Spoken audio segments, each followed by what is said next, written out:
who's also who's also with him and is a lead economist in Indermit Gill's office. He has done. I'll do the bios in a second, but meanwhile, let me first welcome our very distinguished discussants, Mr. Nitin Desai, a former Under Secretary General of the United Nations, and Mr. Bibek Debroy, who is currently the chairman of the Economic Advisory Council to the Prime Minister. As you can imagine, this is really a great privilege for CSEP to host this webinar. We had hoped that this would be in person, but as always, for the last 3 years almost, COVID intervened and we are on Zoom. Nonetheless, I think that we're going to have a very, very interesting session, which is going to last till 6 o'clock because we wanted to have enough time for discussion. So the talk is focused on middle-income countries and economic growth, and it will discuss the difficulties that middle-income countries encounter in terms of continuing a high growth path that they may have had in some previous years or decades. As it happens, middle-income countries constitute almost 75% of the world's population, and there are actually over 100 countries today that are classified as middle-income countries by the World Bank. They constitute about 40% of global economic activity and almost half of the world's extremely poor people and 60% of carbon dioxide emissions. So, talking about middle-income countries is really talking about 3/4 of the world's population.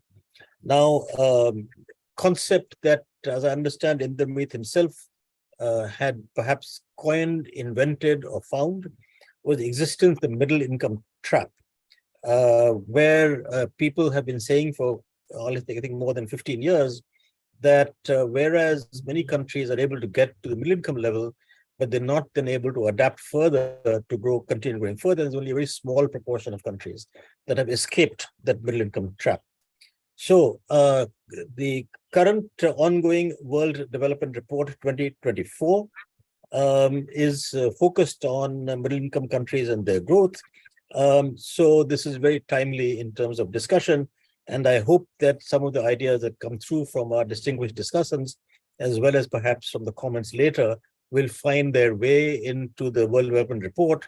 And I hope to mention that CSEP was responsible for all these great additions to the report.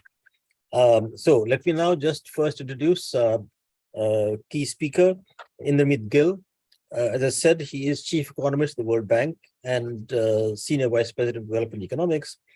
He has been working on development issues right from his PhD graduation from the University of Chicago, if I remember correctly. I was first introduced to him by Professor Dharma Kumar from the Delhi School of Economics when he went as a young student to Chicago, and he asked me to take good care of him, which I did. No wonder that he's now Senior Vice President of the World Bank.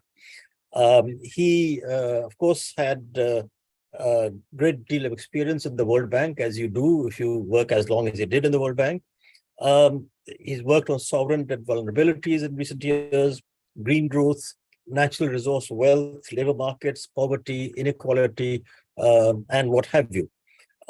After having spent a great long amount of time in the World Bank, he then went as a professor of public policy at Duke University and also a non-resident senior fellow at the Brookings Institution Global Economy and Development Program. And Indermit, I guess you would know that CSEP was originally Brookings India Center.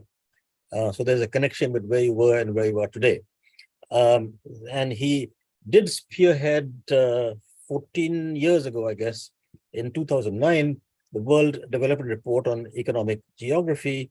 And he, as I said, was also among the people, or perhaps the main person, who introduced the concept of the middle income trap.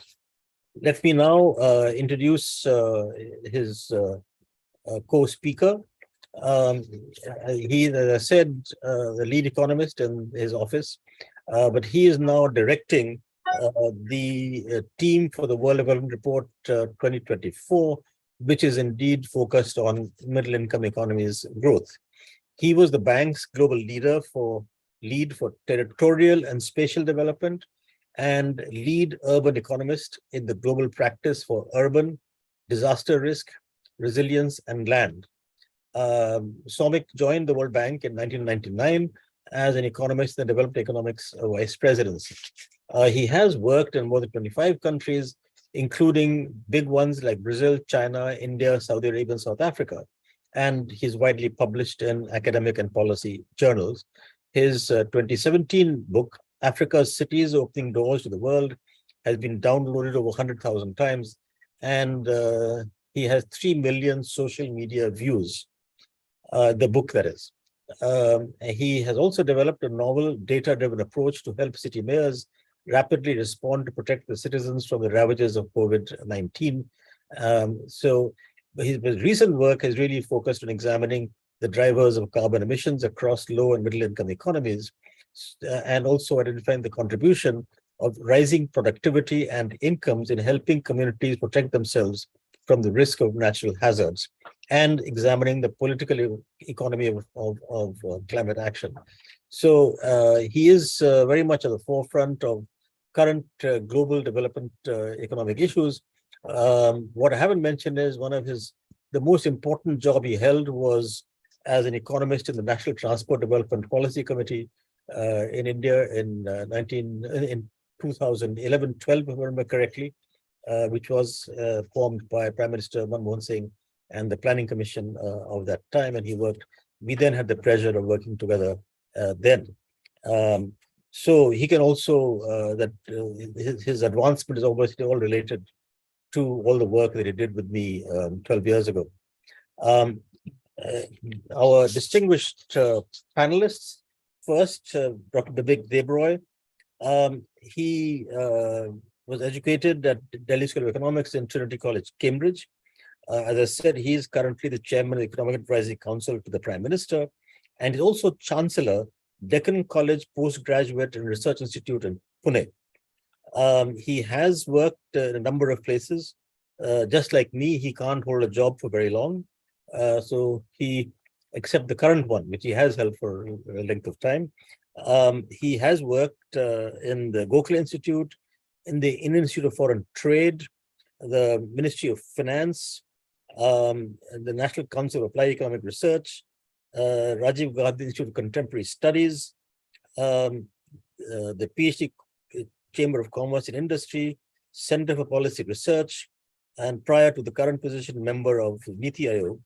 And he was also president of the Indian Statistical Institute from 2018 to 12. He has received many honors, including a number of honorary doctorates. I won't go through all of them. And of course, he is, among his other activities, has been his translations of the Mahabharata and other ancient tracts, which only he could have done into English. Nitin, in his case, I can't claim any credit for whatever that he has done. Nitin Desai is an old friend. We first met in December 1980, when I came to the Planning Commission after a very long time abroad. And I have to say that if it wasn't for his presence at the Planning Commission, I probably wouldn't have lasted there for more than 6 months. But however, his influence on me made me stay. And of course, I've been here ever since, except for absences in the last 10 years. He was in the Planning Commission, joined the Planning Commission in 1973. He was a long-time advisor for the Project Appraisal Division, which is a level of Additional Secretary. He served as Secretary of the Economic Advisory Council of the Prime Minister, and then went on to become as Secretary and Chief Economic Advisor in the Ministry of Finance in 1988. At the international level, he was Senior Advisor to the Brundtland Commission, joined the United Nations in 1990 as Deputy Secretary General for the 1992 Rio Earth Summit, And he was then appointed Under Secretary General of the UN in New York in 1993, which he stayed for 10 years. His activities are far too many to list. Perhaps you could just Google him. He currently is the chairman of the Governing Council of the Energy and Resources Institute, that is TERI. So, Indermit, first of all, let me once again welcome all of you. We're very grateful for each of you to have given us the time to do this, and we're looking forward to a very exciting webinar. Indermit, all yours. Thank you so much, Rakesh. Thank you very, very much for hosting this, and thank you for your help all through the years. And you're absolutely right. You have indeed helped me a lot through the years. I think I remember meeting you for the first time in 1983. So it actually dates both of us quite a lot. But I know that since then you have actually helped me a lot, including allowing me to stay rent-free in your house for months. But essentially, huge thanks for this. So I thought that what I'll do today is quickly introduce the work that we are doing on the World Development Report for next year. And by next year, I mean that we should have, I think that we should have the main results of it by the end of this calendar year, but we'll launch it probably early next year. And that report is on economic growth in middle-income countries. And slide, Somik, if you want to go to the next slide. So here, okay, so exactly what do we mean by middle-income countries? And we use a World Bank definition of this. It's a fairly sort of mechanical definition. And the definition is that a low-income country is roughly a country that has a per capita income that is less than $1,200 per capita. And then you have middle income, which goes from around $1,200 to about $12,000 per capita, right? And then you have high income after that. If you look at this chart, it tells you which are the low-income countries. Those are the ones in dark yellow. The ones that are lower middle-income countries, which are essentially countries between $1,200 per capita to around 4,800 or so. And those are the light yellow. And then you have the light green countries, which are the upper middle-income countries. And then you have the darker green, which are the high-income countries. And the main thing that has changed, by the way, here, there have been a few updates since we made this chart. And the first one, of course, is that Russia is not a high-income economy by the World Bank's definition. It's now actually, upper middle-income economy. And then the other one is Kenya is now a lower middle-income country and so on. Those are the main differences. But if you sort of look at countries that have the thing that we are trying to sort of focus on are countries that have gone from lower middle to upper middle, and then mainly to the next transition, which is from upper middle income to high income economies. So if you go down the slides, Somik can just show the one that shows the trap. So if you look at the left panel over here, you see the countries that are in blue dots there. Those are the countries that in 1960 would have been considered middle income, and by 2008 they had moved on to become a high income economy, right? And so if you exclude Japan, all the other countries there, and Spain to some extent, I guess, all the other countries there have tended to be very small economies. So we don't have a chart over here, but if you actually look at the countries that have become high income recently, at least, those countries have, that is a chart on the right, right? And there you sort of see the countries there are Korea, Taiwan, Saudi Arabia. I mean, those are the big economies there. All the others are very, very small economies, right? And so the thing that strikes you is, first one is, of course, how few countries have actually become high-income economies. And the second one is even the countries that have become high-income economies, they have tended to be pretty small economies, Okay. So if you go back to that other chart, Somik, the one that we show the long-term trends in per capita GDP shares. Yeah. So if you look at this chart, actually, and if you look at the scale, you have to read the scale carefully, because it goes from 1 to 1,000. It starts in 1 AD and it goes through to about 2005 AD. And what you sort of see over here is that countries like India and China were actually had the highest share of world GDP for almost 3/4 of this time, right? Actually, more than 3/4 of this time. About 1,700 years out of 2,000 years, China and India actually had the highest shares of world GDP. So in some sense, these countries were used to being fairly important players in the world. Now, if you then look at the next 300 years, from 1,700 to around 2000, you actually see a decline in the shares of both of these countries till about the early 1980s. And then you see an increase in the share of China. And now you start to see an increase in the share of India as well. The reason why I'm showing you this chart is because, if China and India were to become high-income economies, it would be of, you would actually then see, you will see this transition to high income of two very large economies. And the world is not used to those kind of transitions, all right? So in a sense, both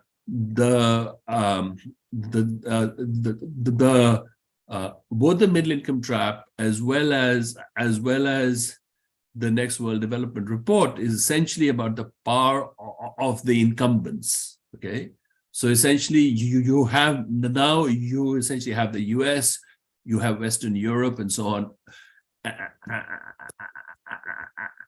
and they have got used to a certain stage of development. They've also got used to a certain share in the world economy. And so India and China, to the extent they do become high-income countries, it's going to be, it will end up being a huge disruption, but also it would mean that these countries will actually, their rise will be resisted in some sense, right?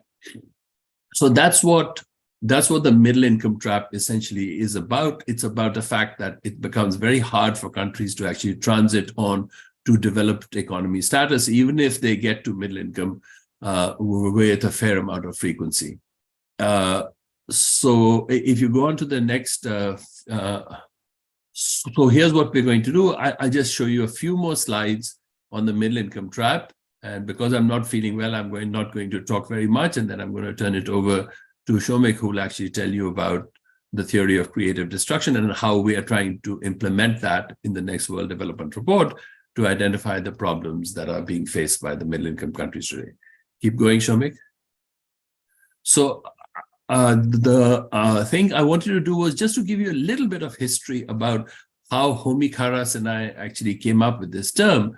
So both Homi, who is now at the Brookings Institution, by the way, and who used to be my boss at the time we actually came up with this term, was we had both moved from Latin America, and we had moved to the East Asia office, and we would get a lot of questions from our East Asian clients about the Latin American countries. And the Latin American countries they were very interested in were, of course, Brazil, Argentina, Mexico, Colombia, Chile, and others, right? We call them the Latin American 8, right?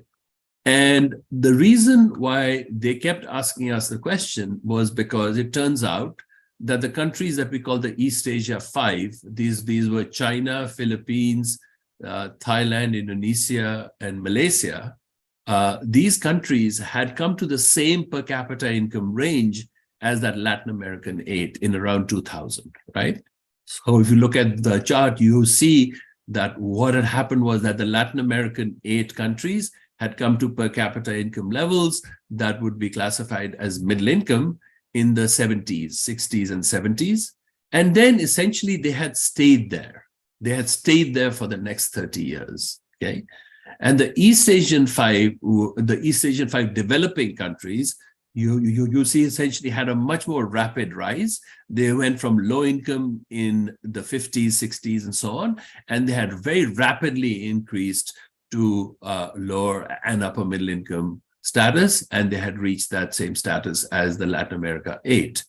So we would ask them, why don't you compare yourselves to the East Asia 5 high-income countries? So these were countries like Singapore, Korea, and Taiwan, and so on, that they had actually gone on and become high-income economies. They had moved beyond that middle-income level, right? And it turns out that these countries, I'm talking about the East Asia 5 countries now, they were concerned that their economies were starting to look much more like the Latin America 8 countries rather than the East Asian 5 economies, right? And they were concerned that they were headed also for the same kind of a trap, okay?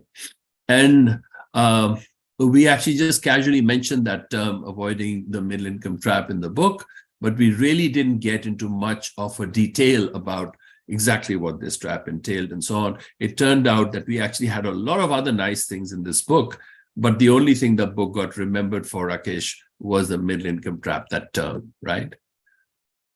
But over time, there have been lots of attempts to actually define this term. The first definition, first kind of definition is actually institutional. That is that these countries actually have per capita income levels that are going up, but they don't have institutions to match, in the sense that they've started to run out of surplus labor and things like that. And they had an advantage that they had lots of labor and cheap labor and somewhat skilled labor and so on, but wages were going up, and they had lost that advantage of cheap labor. On the other end, they didn't yet have the advantages of rich economies, the countries that were far more innovative, that had high productivity, and so on. And as a result of it, they were stuck in this middle. So that first definition was an institutional definition. The other two definitions tended to be sort of much more empirical. So one of those was that if a country sort of stayed in this narrow band that we call middle income for a certain amount of period, I guess it could be about a quarter century and so on, some people started to say, well, this country this country appeared to be trapped, right? The second definition that was also empirical was that this country stopped converging to a benchmark advanced economy. And in this case, typically we use the United States. And so the idea was that if a country stopped converging for a certain number of years, we would say that it was trapped. Okay. Shall we continue? Yeah, I showed you this thing. And here, if you sort of look at this, I think that the right chart actually looks at GDP per capita in 1950, way back then, and it sort of uses that as a benchmark is the US, and you sort of see over here that you have quite a few countries that started out as middle income in 1950 and actually came down. So this is the group that, I don't know if you can point to this, Somik, the group that actually lost incomes, right? Down below. Oh, sorry. No. Yeah, this one, right? So you had quite a few countries that actually went from middle income in 1950 in the sense of that their incomes actually slipped compared to the United States. And the other group, which is roughly as numerous as this one, are the countries that have some labels over there, the Korea, Taiwan, Saudi Arabia, and others. These are the countries that have actually gone up. And as I said to you, these countries were marked by 2 or 3 features. The first one, of course, you had countries like Saudi Arabia, and you had Equatorial Guinea and others that just found a lot of oil, and that helped. And as a result of it, their incomes actually reached high income, even though their institutions weren't often particularly those of advanced economies. And then you had another group of countries that were essentially that were the middle income, formerly communist economies that had become integrated into the European Union, either by becoming members or starting accession talks and all with them. And those were the Polands and the Czech Republics and so on. And then there was a third group of country, and these are the countries that are most famous for being called the East Asian Tigers. But they were called the East Asian Tigers for a very good reason. They were called this because they were very fierce in the sense that they had that they tried really hard. They had very high savings rates.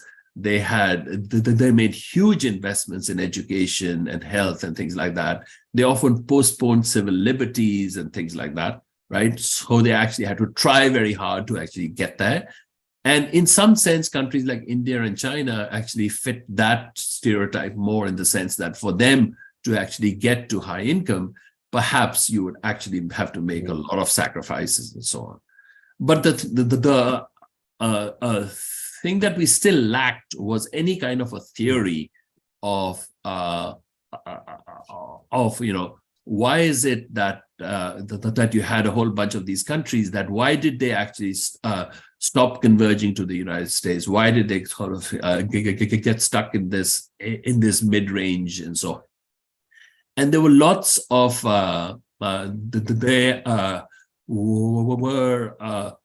these hypotheses about the fact that as wages rose, they actually lose labor-intensive sector, but they don't get, they have trouble getting into more capital-intensive or more innovative sectors and so on. And the other thing, of course, is that they actually got to middle income just by accumulating a lot of things like sort of higher labor force participation rates or higher capital and so on. But then beyond this, that growth model doesn't actually work, and they don't actually have another one that allows them to sort of switch to productivity enhancing growth, innovation, and things like that.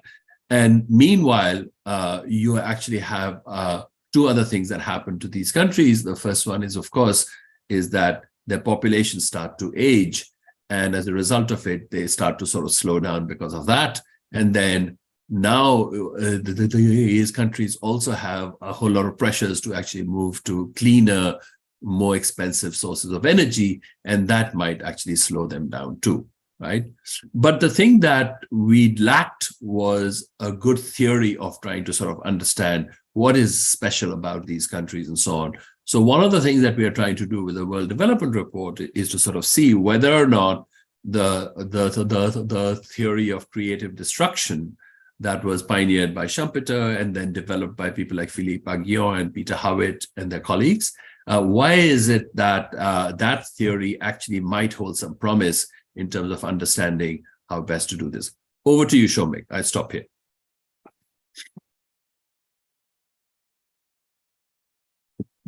Thank you, Indermit.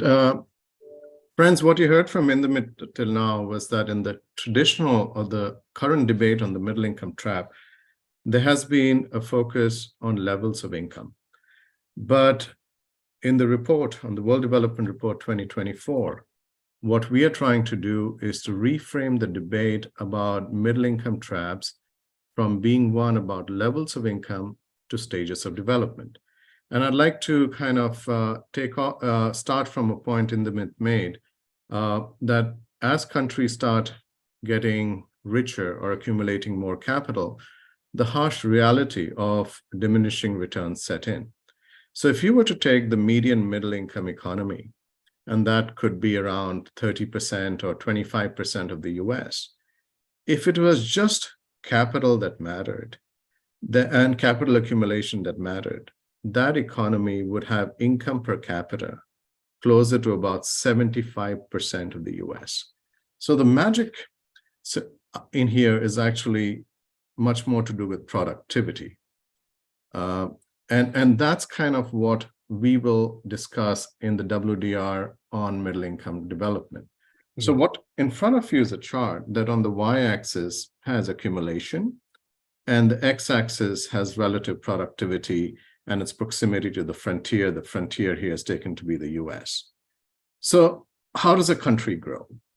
A country grows in stages where it can have technologies that are either not new to the country and not new to the world.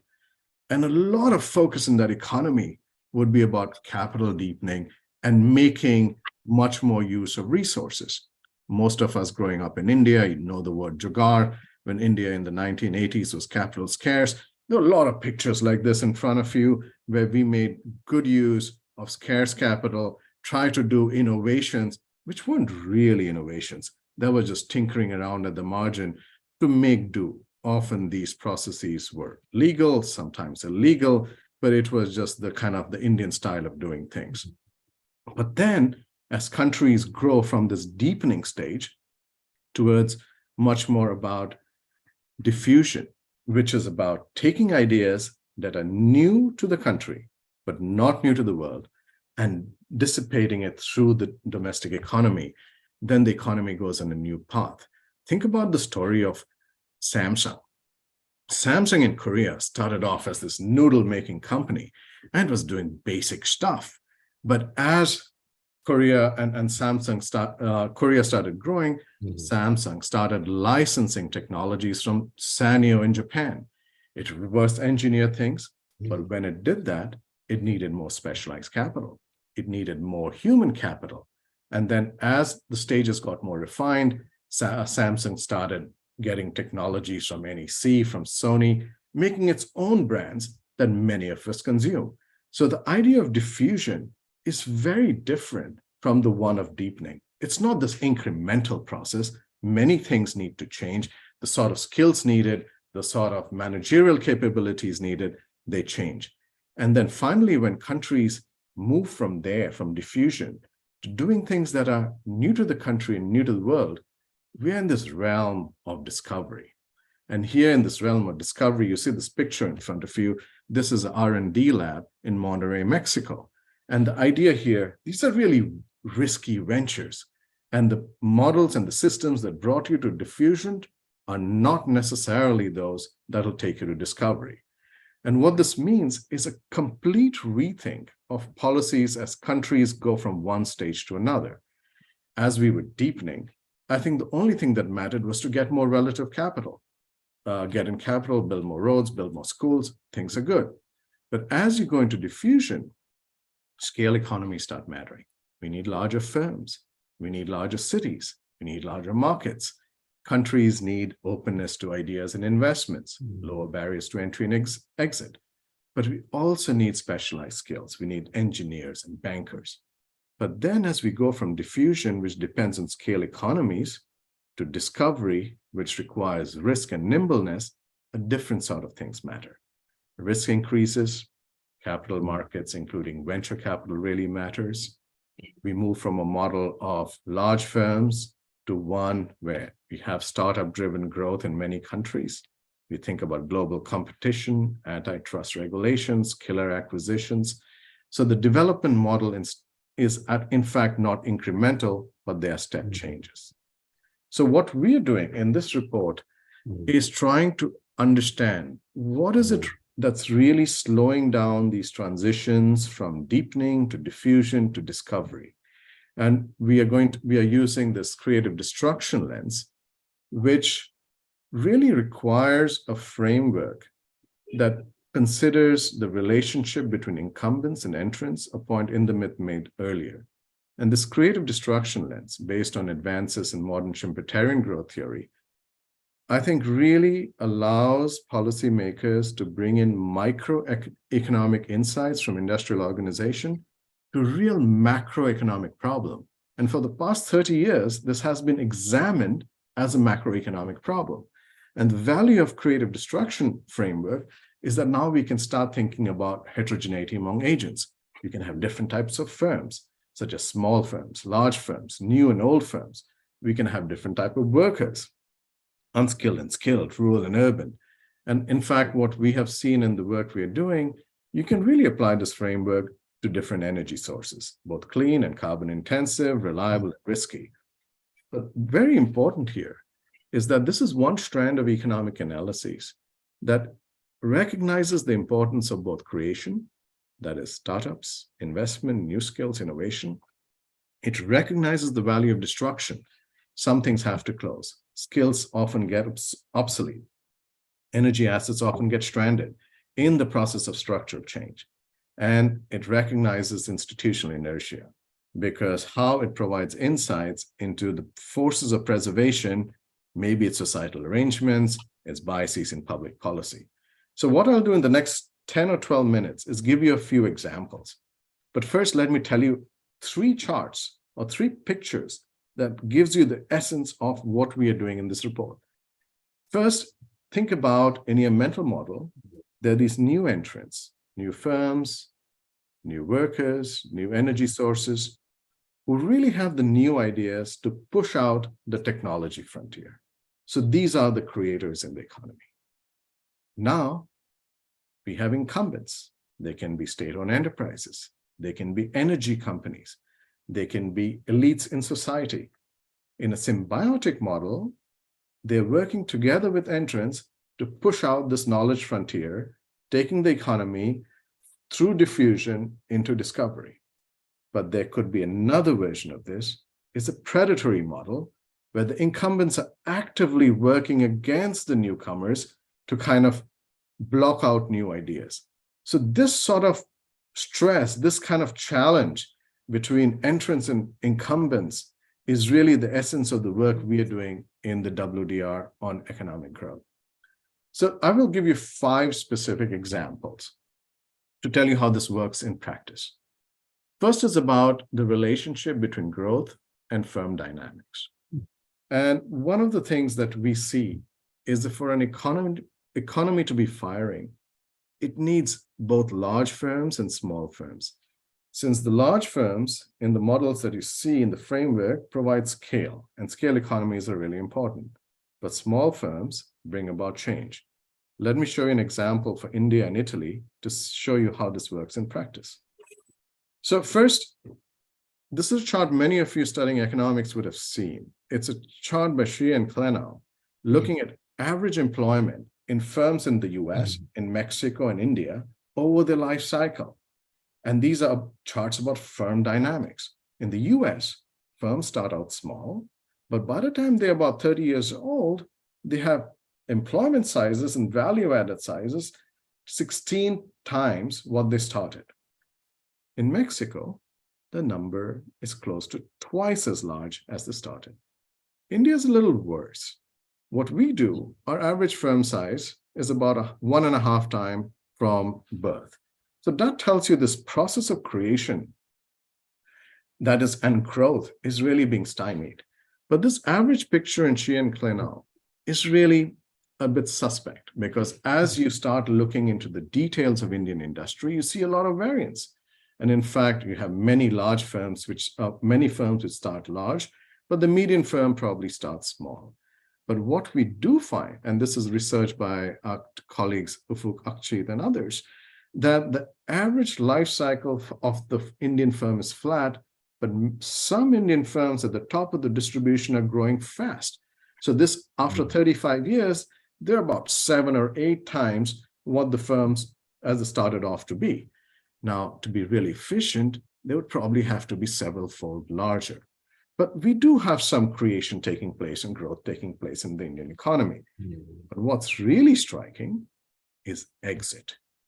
In the US economy, the dashed lines show that US firms that don't do well, that don't grow in size, actually exit the market, and the share of small firms dramatically decrease with age. In India, they stubbornly stay on. So it's often we think about entry and growth, but the problem one may want to think about is, why do we have so many tiny producers in the market for a long, long time? And is that slowing down the process of creative destruction? But what we do also see in India is that improvements in efficiency, allocative efficiency, have happened between 2004 and 2016. The light lines out here are showing actual TFP growth, that's total factor productivity, and the dark line is potential.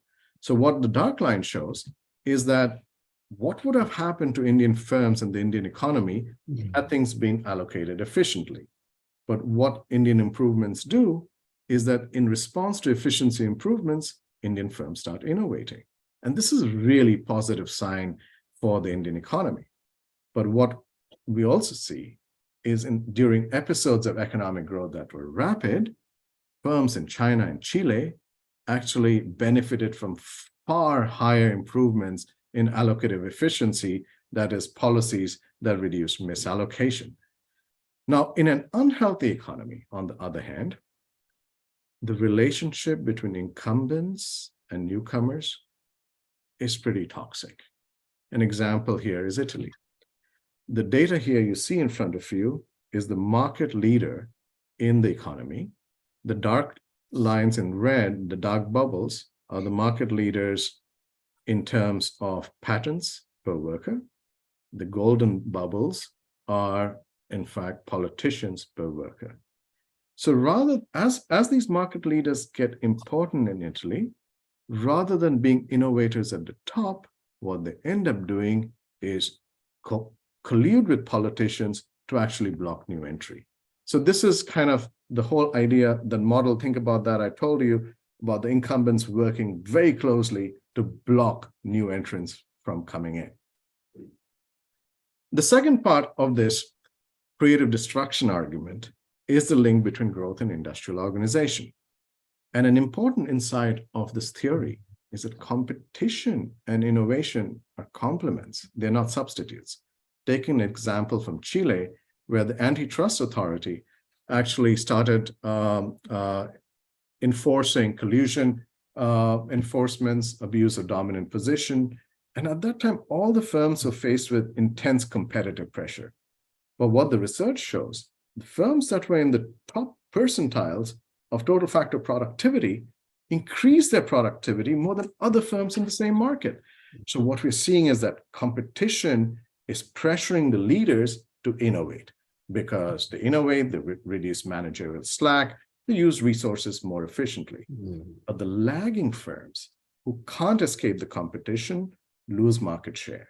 There are declines in sales and productivity, and they may end up leaving the market.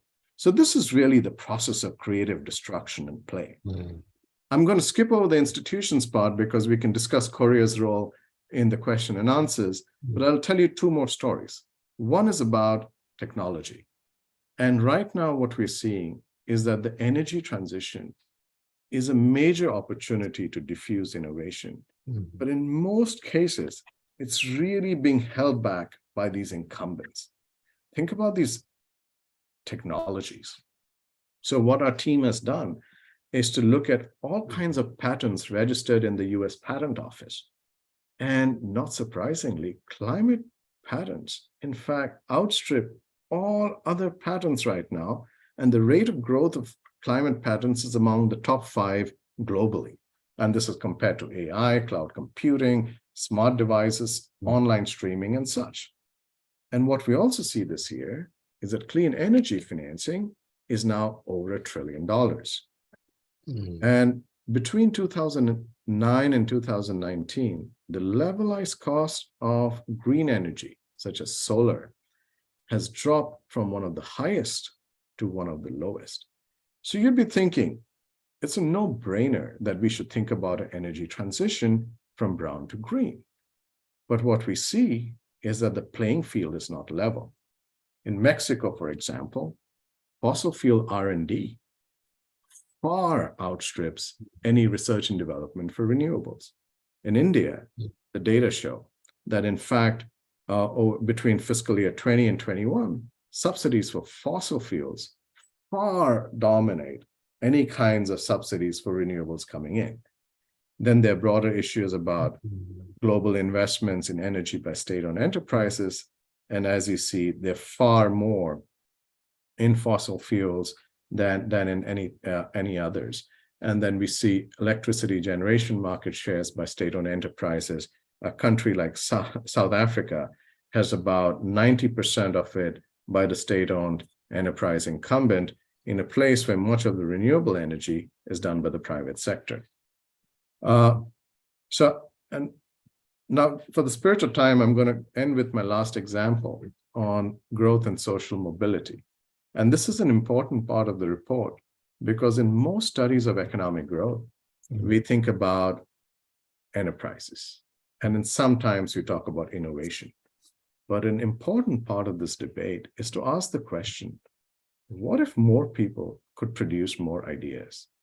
And how many Einsteins, Curies, and Ramanujans have been missed out because they lacked education and opportunity? This in the economics literature is called the missing Einsteins problem. And in the report, what we're doing is giving a very careful look at socioeconomic mobility, women in the labor force, and other sources dampening within country talent. So what we have seen in the research we have done is that we took various measures of intergenerational mobility and found that intergenerational mobility schooling is a very good measure. That is the correlation between a parent's education and the kid's education. The higher the correlation, lower the intergenerational mobility. And what we find, countries that have, in fact, higher intergenerational mobility have greater proportion of skilled workers. But in most middle-income countries, intergenerational mobility is low. And in fact, these are the pictures for all, for people born in the 1980s.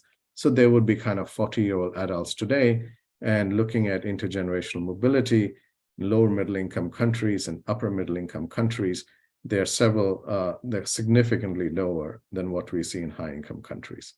But it's not only intergenerational mobility in terms of schooling. It's, in fact, in many places, and this is a story from India, that social status is used over talent for screening in the labor market. So there's a recent paper, I think is very provocative and important for this audience, is a paper by Sumitra Shukla, who looks at how top multinational firms hire from top business schools in India. So we're talking about the top 1% of the Indian distribution. So people in going for these job interviews are asked quantitative questions on the application, on the aptitude test, and the group debates. And finally, there's a question and answer session with human resource managers who do non-technical interviews.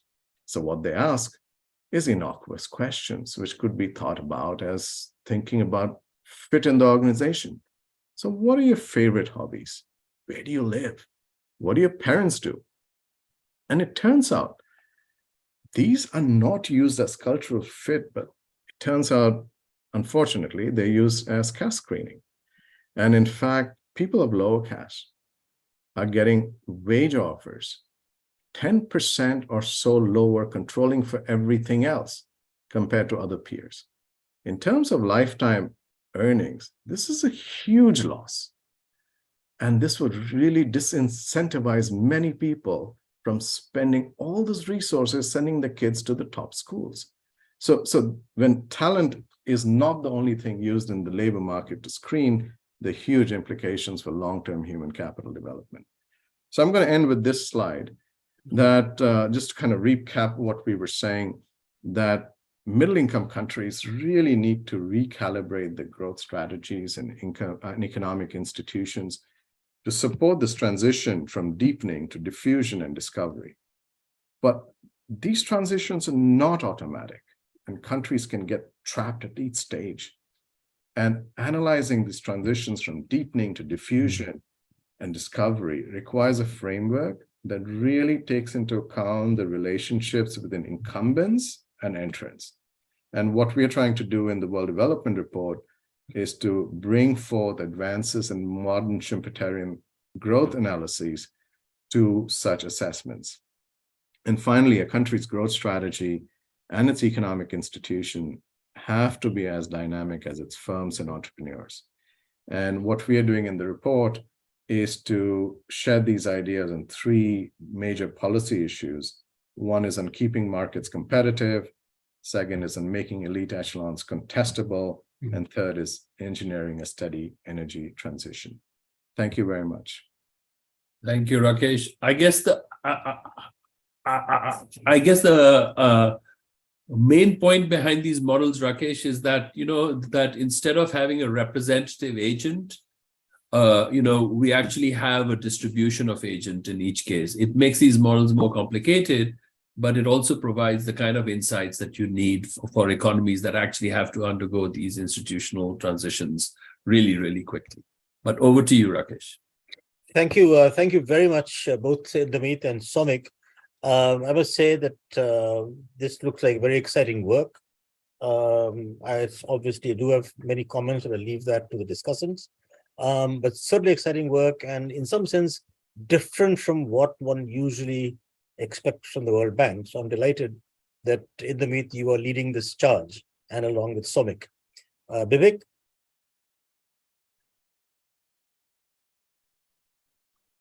Thank you, Rakesh, and thanks to CSEP for having given me this opportunity. And thanks to Indermit and Somik for having given me the chance to get a preview of the World Development Report before it became publicly available.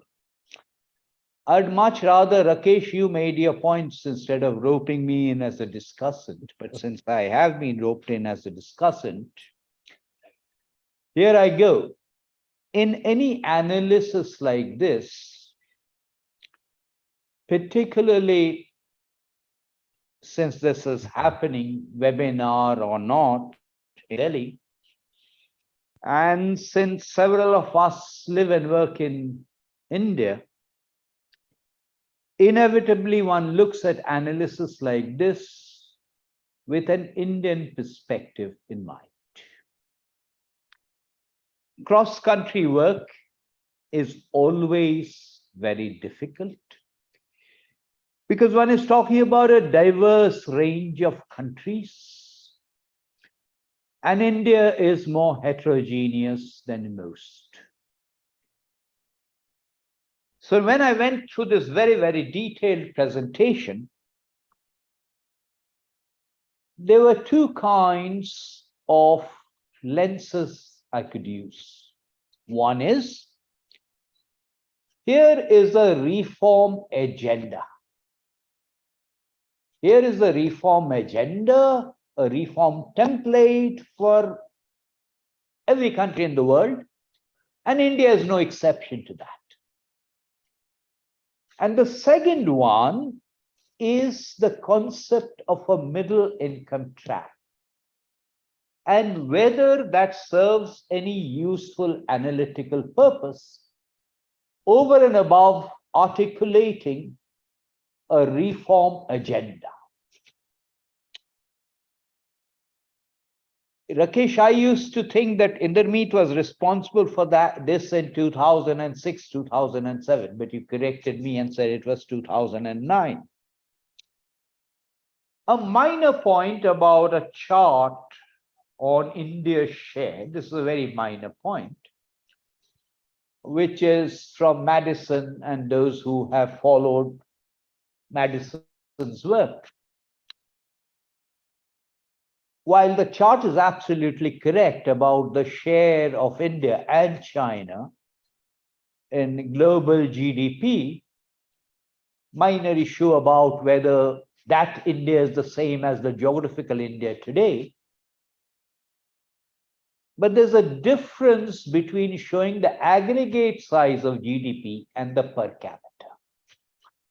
And India and China, and India had that large share because of the large population. So if one drags the series back to the 1st century, the difference in per capita income, as estimated by Madison and others, the difference in per capita income between India and something like Western Europe was not much. In fact, India was slightly behind. What was different was the size.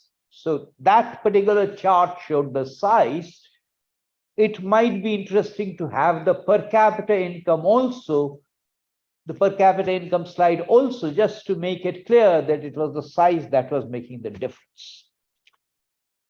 On the middle income hypothesis, as far as I can see, and the PPT itself says this, it is useful to distinguish between three different arguments. And these three different arguments may seem to be similar, but they're actually three different arguments. The PPT mentions these, but as I said, it's useful to make them separately. One is that as a country grows, the rate of growth at which it is growing tends to slow down. Now that's independent of what's happening to other countries. And today in India, we are in Amrit Kal, we are talking about a template for 2047. Everyone has a view on how India will perform in the next 5 years, 10 years. The World Bank has a view, IMF has a view, EAC-PM has a view, DE has a view. Whatever be the view, once India begins to grow, every economist will admit that that rate of growth will begin to slow down. And I'd quickly like to point out that the celebrated or oft-quoted Dreaming with the Big study, it had an average real rate of growth for India, average real rate of growth of about 5.5%. That explosion in per capita income happened largely because of exchange rate appreciation. And depending on the timeline, depending on what assumptions I make about growth, depending on the timeline, purely on those grounds, India would break away, might break away from the middle income trap. But at the level of the argument, so this argument is about the slowing down as a country begins to grow, at least in real terms. The second argument is in absolute terms. And for that, we have a very, very broad range. We have something like $1,000 to something like $12,000. In my view, that's a very, very broad range. So if you're going to say something useful, that should really be, should be in terms of the upper middle income category. Not so much the lower middle income category. And just so that we have the Indian perspective clear, in 2047, India will probably move to the upper middle income category. So it becomes a very pertinent question. The question that you're asking becomes a very pertinent question for India, not today, but it ought to become a very important question by about 2047, when by any reasonable projection, India's per capita income should approach around $10,000 US. A third aspect of the middle income argument is in terms of relative to the US, per capita GDP of US, per capita income of US compared to that.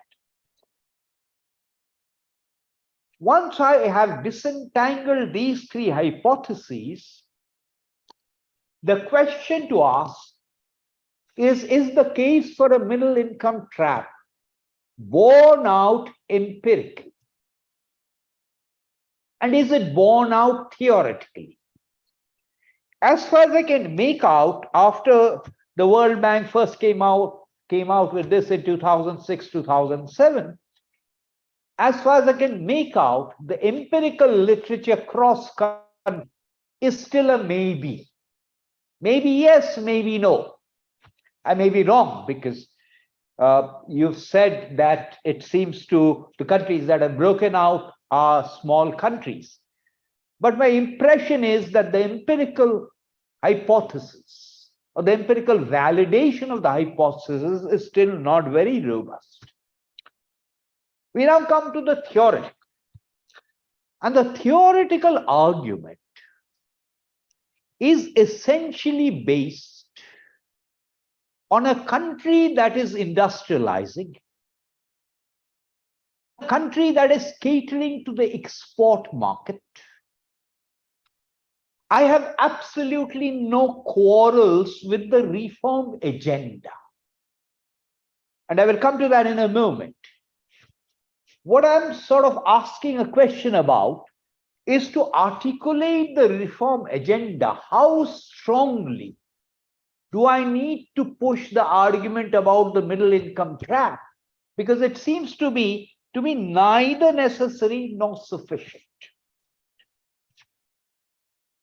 One of the PPTs, one of the slides, I forget whether it said exactly use this expression or not, but it made this argument that in the early stages of growth, you use factor inputs more extensively. And therefore, eventually, you have to move to intensive use of the factor inputs. Therefore, you have to move to productivity increases. Wages rise, demographic transition, populations begin to age. And you've got a reform list, including higher education. On the higher education part, particularly with the Indian perspective in mind, I think it's important to draw a distinction between education and access to higher education and skills. Because the correlation between higher education and skills as valued by the market can sometimes be slightly tenuous. And by the way, as you know, the gross enrollment ratio in higher education in India has gone up. It's about 27% or thereabouts. Again, there's quite a bit which every economist will agree with about Schumpeterian destruction, the creation, preservation, destruction. You did not use the words, but it is almost an allusion to Brahma, Vishnu, and Maheshwar. On the size of manufacturing, there is some evidence in economic survey that the size has begun to increase marginally. And this has a little bit to do with greater formalization, which has happened in India. That's an argument that's made in your presentation also. The formalization has improved for various reasons. There's formalization in the labor market, and there's formalization of enterprises. Sometimes the two are linked. And it's partly improved because of the 4 labor codes, because of the rationalization of the labor laws into 4 labor codes. But it's still early days because most states have not announced the rules. Innovation patents, again, it has a bearing on the higher education system, but I want to quickly mention that the number of patents filed in India, patents are of course only one form of IPR. If I use patents as a metric, the number of patents filed in India and abroad, including by Indians, that has sharply gone up. It's nowhere near global benchmarks, but it has sharply gone up. On the mobility part, for me, the greatest mobility barrier in India is not the intergenerational one. Well, maybe it is one, but a greater one is a geographical cum spatial mobility. In the US, it is remarkably easy to migrate from one part of the country to another, or it used to be. Geographical mobility in India is still constrained despite Aadhaar because of a host of different reasons. If I come to India, it seems to me that any presumption that the Indian growth rate will be driven only by exports may be misleading, because there are plenty of endogenous sources of growth, including plenty of slack in land markets, labor markets, even the legal system. And the aggregate growth rate for India is a summation in a sense of what the states are going to do. So any growth model for India, I realize you are not doing that, but if anyone were to construct a growth model for India, I think much more than an aggregate production function, so to speak, one should look at what is going to happen to states and aggregate upwards. For example, some states in India, at least in PPP terms, they're already high income. But there are some which are still at the low end or the higher end of low income. So finally, let me congratulate you once again. A very, very useful presentation. I'm glad Rakesh invited me. Thank you very much.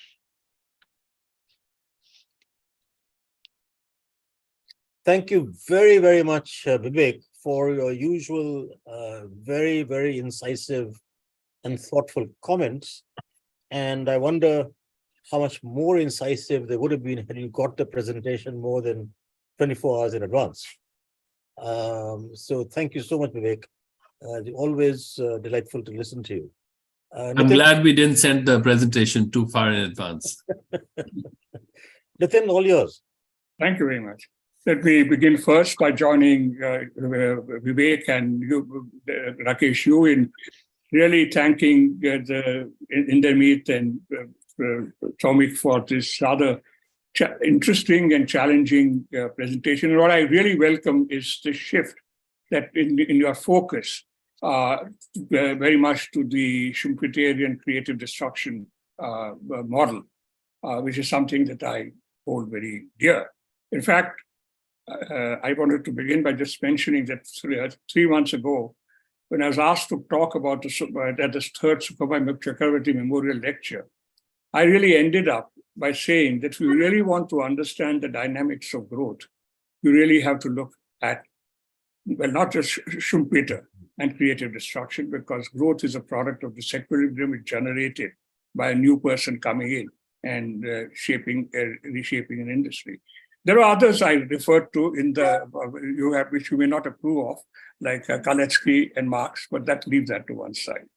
I really wanted to tell you something I wish from that Sukhumbai Chakravarti lecture. 40 years ago, Sukhumbai Chakravarti said this, and it is written 40 years ago. And I read out what he wrote 40 years ago.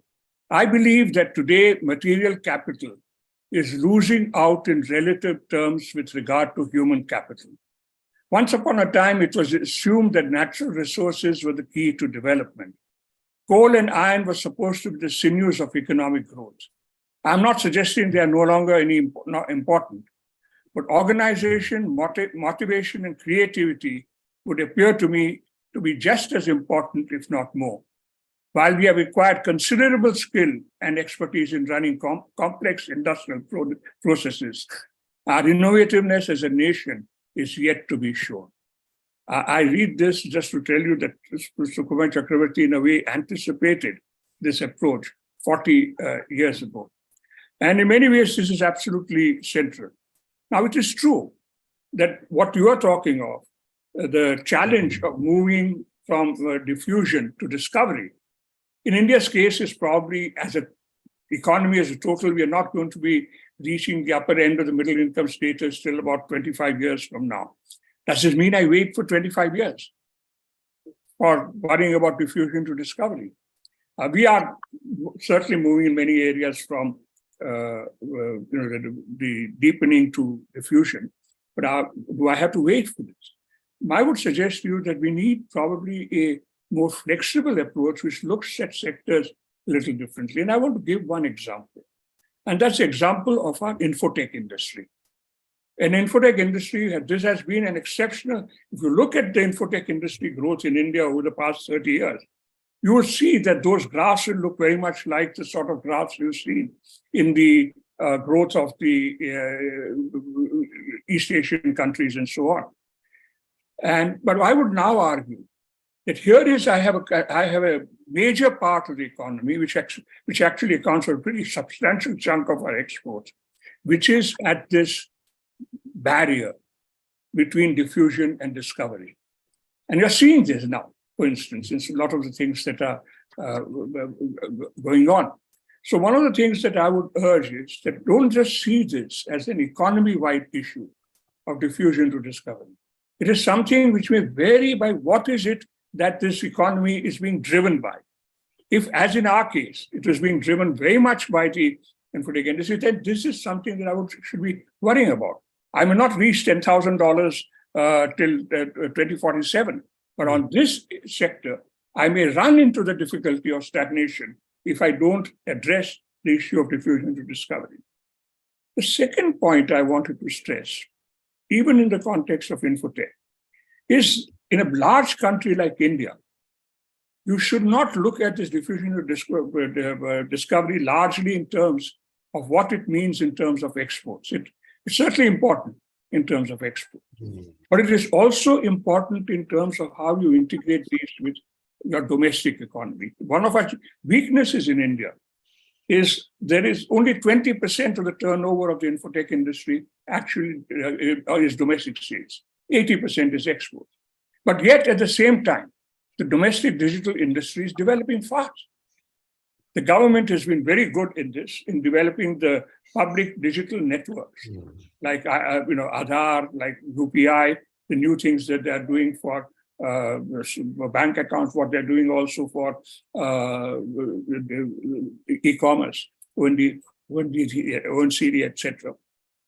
So I would say that in a country like India, I would increasingly suggest that you look at this challenge of the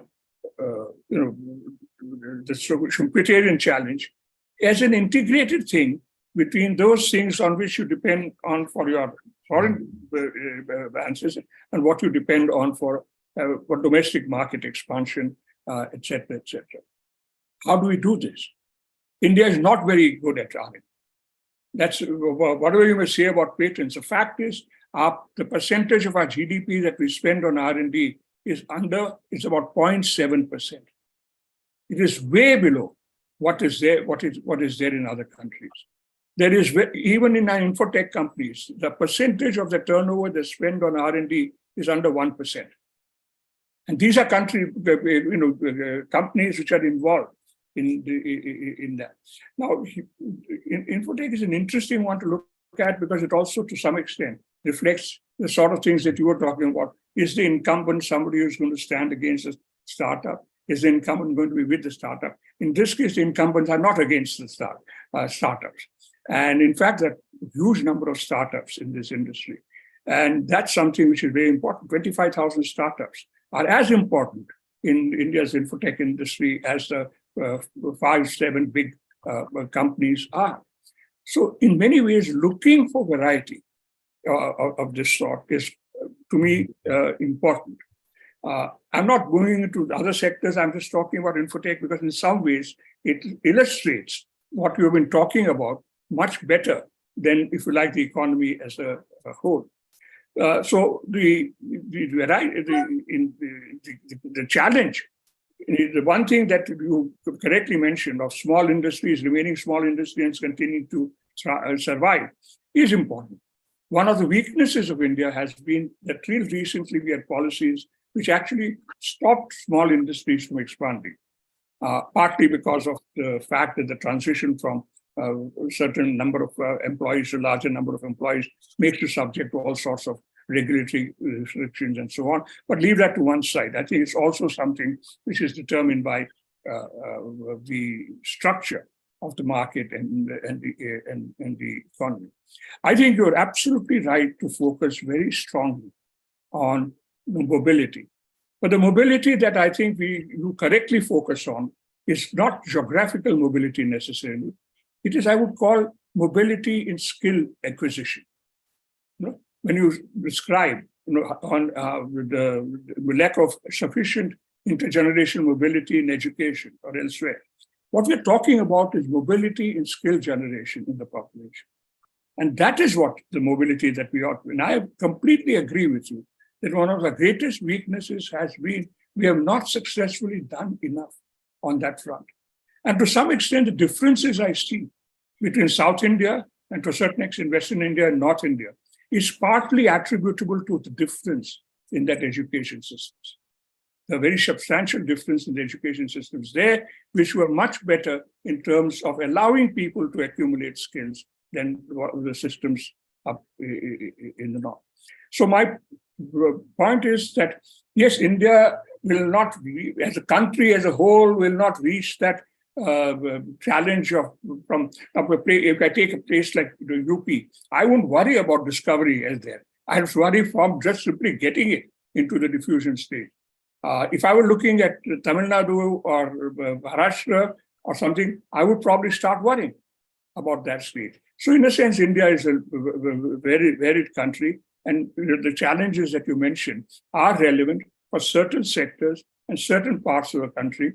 And certainly, we have to address this even in 2047. We have to address issues of research, education, mobility, etc. now, not 25 years from now.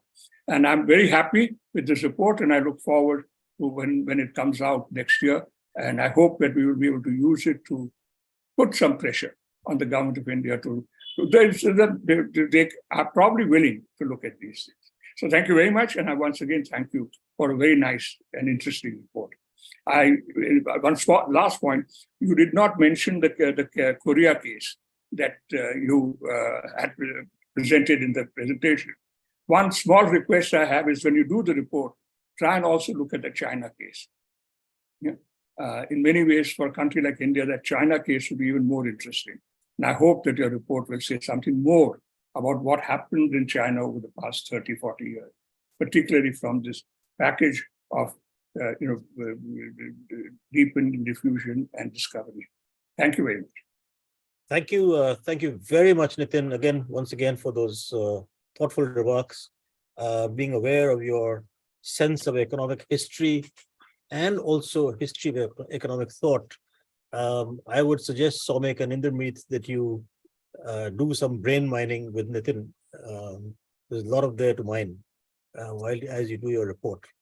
Would you like to respond to some of the issues raised by Bibek and Nitin before I go to the audience questions?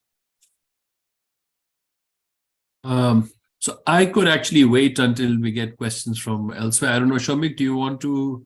Oh yeah, I thought we showed the Korea chart. The only thing I wanted to really quickly show is the thing that I think it was Bibek who mentioned this the chart that came to my mind when he was talking was this one here. I don't know if you can see this. So this is what we call our hang time chart, which is real GDP per capita over here. It's a log scale. And then over here, we have real GDP per capita growth. And if you sort of look at this, you actually find that, India is the light green one here. So India actually goes up to about 5-6%. And if you contrast this with China, Nitin, you actually see China is dominates it entirely, which is this one over here. If you see Korea, it actually does the same thing over a very wide range. It actually stays above 6. It stays about 6% per year growth, and that's Singapore over here. And this over here is Japan, I think, this one. But India, it looks a lot more like the Indonesias and Malaysias and so on. It's, basically hovering around 4 or 5% for a reasonably long period. Yeah. The other thing that struck me about Bibek's comments were, I was looking at the per capita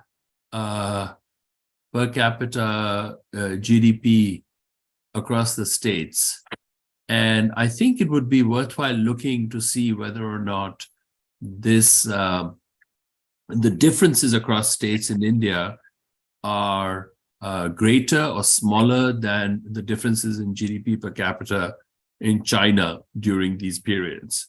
And I suspect that the differences are much smaller in the case of India as compared to China. So perhaps what that means is that especially over the next couple of decades and so on, one would probably want to see growing dispersion in per capita GDP across states, rather than a small, rather than those gaps shrinking too quickly. But I'll stop over here and I'll stop sharing this. Thank you, Indermit. Somik? I just had two comments. One on the question of mobility.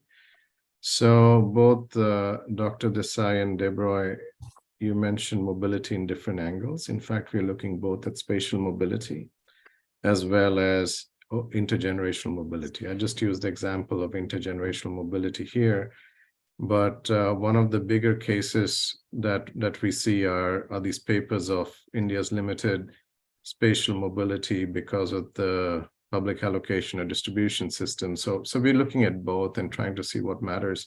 But what the literature does show us is that these intergenerational issues are far more persistent, and they kind of stick on for a long time, and it reduces the incentives for people to invest in human capital. So we will be looking at that very carefully.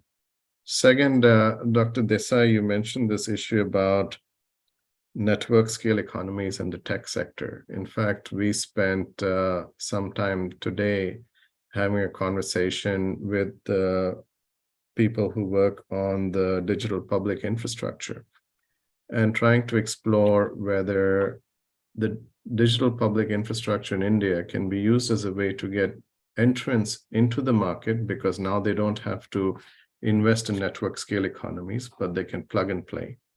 And is that a new model that can be used to have alignment between incumbents and newcomers? So we are working on that, and we'll be showcasing that in the report.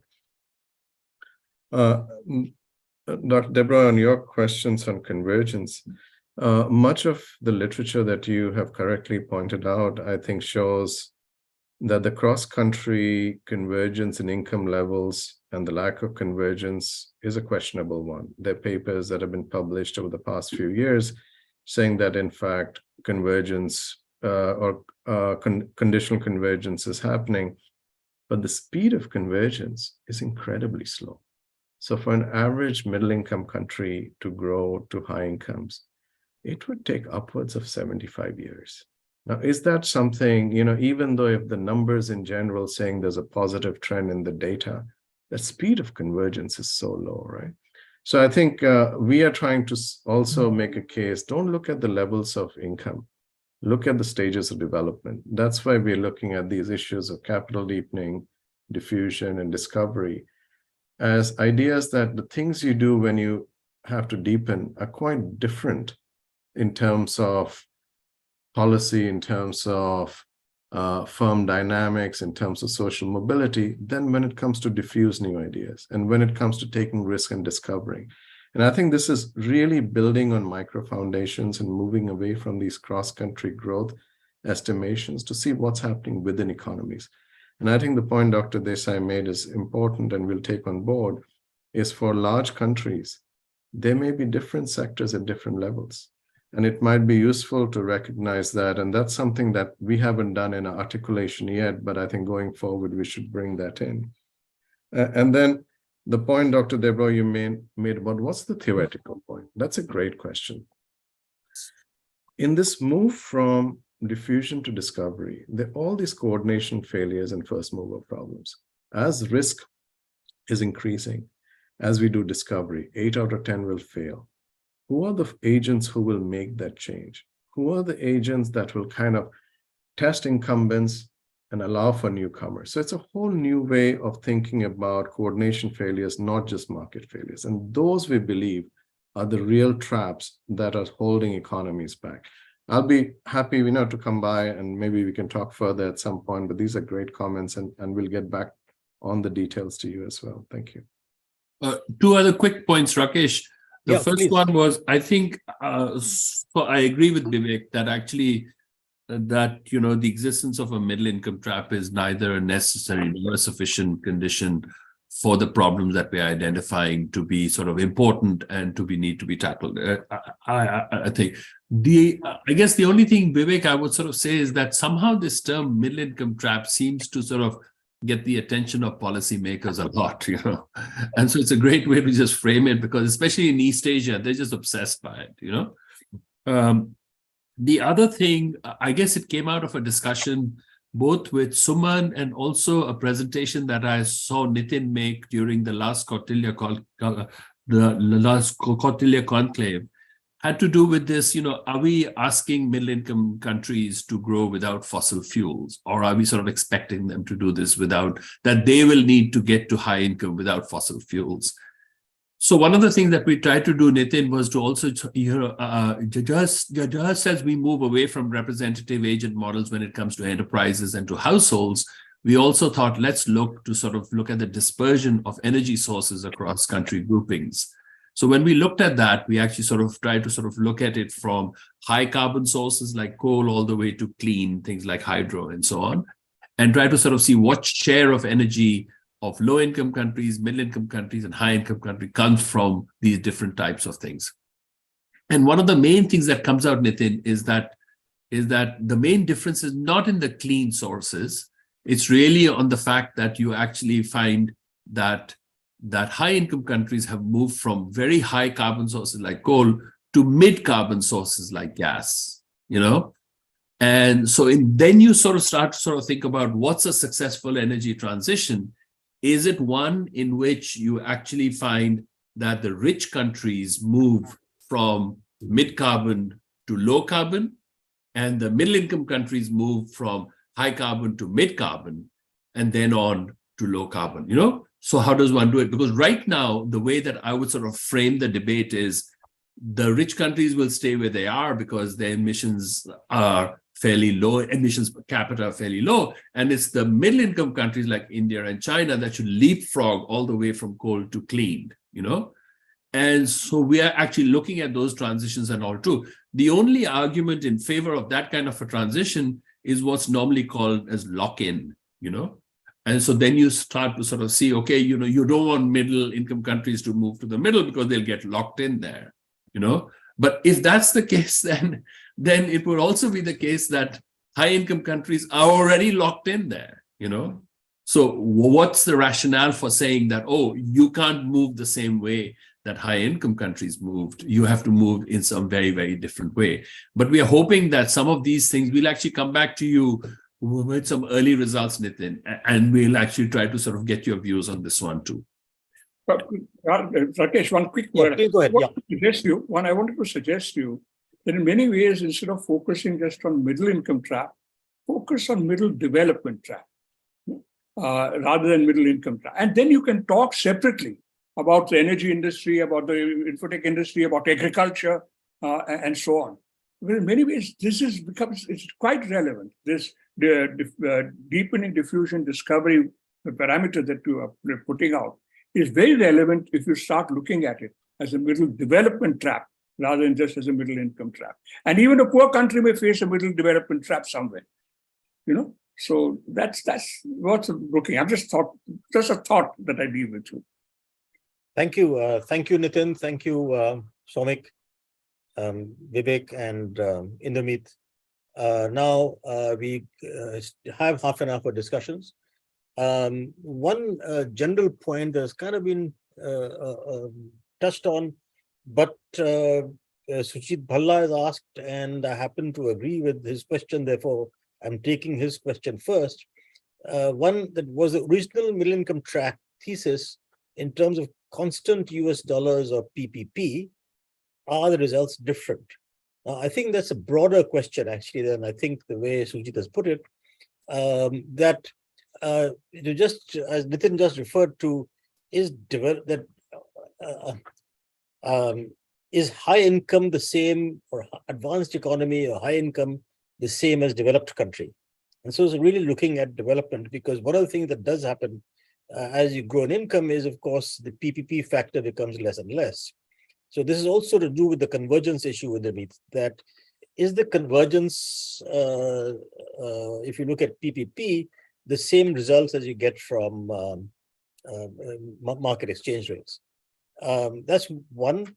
And again, another question from Sujit, I also happen to agree in the sense of asking the question is, if the lack of intergenerational mobility leads to a decline in investment in human capital, then why in India and other countries has education expansion been the highest? So in fact, Bibek mentioned the fact that the gross enrollment ratio for college education is around 27%. So that really raises the question that if intergenerational mobility is such a problem, then how has it happened? And actually, most of it has happened in the last 20 years, if I'm not mistaken, Bibek, from what I recall. It's mostly in the last 20 years. That suggests huge intergenerational mobility of 27% of cohort going on to college, many of whose parents, I think, maybe even illiterate, but certainly not having been to college. So those are two questions. Do you want to take a few questions more and then respond? Okay. So there's another question from Mr. Zaidi Sattar from Bangladesh. I've just actually articulated his question myself, which was, is development same as high income? And he had another question that, are you sort of saying that you can attain middle income through an export-led strategy, but can't get to high income through that because you then have to go towards the discovery phase, which doesn't happen through high export growth? So maybe if you take these questions, then I'll come on with the next lot. I think the Korea case is pretty instructive in trying to sort of look at all of these questions, Rakesh. Yeah. Because one of the thoughts that I had was, like, in the early 90s, right? You had the chaebol ending up with a lot of power and really connected to the politicians, and then they ended up I think they ended up almost they ended up creating these banks, which then which basically proceeded to borrow abroad short-term in dollars and lend to their own conglomerates long-term in won, right? So as a result, you had these massive mismatches. And the government actually got onto that problem, and they were trying to sort of change the laws on these things and so on, and they kept getting defeated, right? And then you had the 1997 crisis, and you had a drying up of these funds, and you had you basically had a foreign exchange crisis as a result of it. And what the government in Korea did then was to actually use that crisis with the prodding of the US and the IMF and the World Bank and others, and actually change the financial sector regulations so that these conglomerates couldn't do these kind of things anymore, Now, if you then sort of look at it, you had this big distortion in capital markets. And as a result of that, that distortion kind of got removed, right? But then by the same token, and it was because you had an export-led strategy, but you also had these flows from abroad coming in. So it was to this extent, it was the open economy part of things that actually created pressures for these reforms. Now, by the same token, if you look at Korean labor markets, they tended to remain distorted because there was no outside interest in the way Korea organizes labor, So in some sense, I think that having an open economy model does help you to the extent that your institutions require updating and so on. They probably generate more natural pressures to actually do these things than if you had a closed model, right? So I don't know if that's a thing it may well be that you need an open economy model all the way through middle income and perhaps also into high income and so on. The second point about so I couldn't verify how we first classified the trap, whether it was PPP terms or whether it was or whether it was in market exchange prices. I can check on that and I can answer back to Surjit on that one. And me. Yeah. But I still don't know, why does it matter? That's the part that I don't know. If it's all relative to the frontier economy, does it matter still? Well, you start getting nearer the frontier economy somewhat faster in terms of per capita income, because of the change in ratio of the in PPP terms. Yeah. Yeah, so I got think that's, but that has to be thought of a little more carefully on what it really means. But on the mobility, intergenerational and otherwise. You know, so I'll leave that to Somik. The other thing that Somik didn't explain particularly well, I thought, Somik, was that chart that you had on the incumbents and the market leaders versus the market followers, and the amount of patenting that they did versus the amount, how close they got to politicians.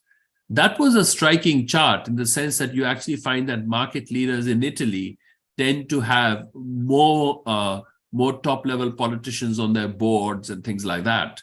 I mean, that's the kind of stuff that I think India should probably be really careful about, in the sense that you actually do find that these big industrialists might end up becoming very, very powerful. And by the same token, they end up becoming both powerful and non-innovative. And so as a result of it, they actually stop innovation being done by people who are trying to sort of break into the market, you know?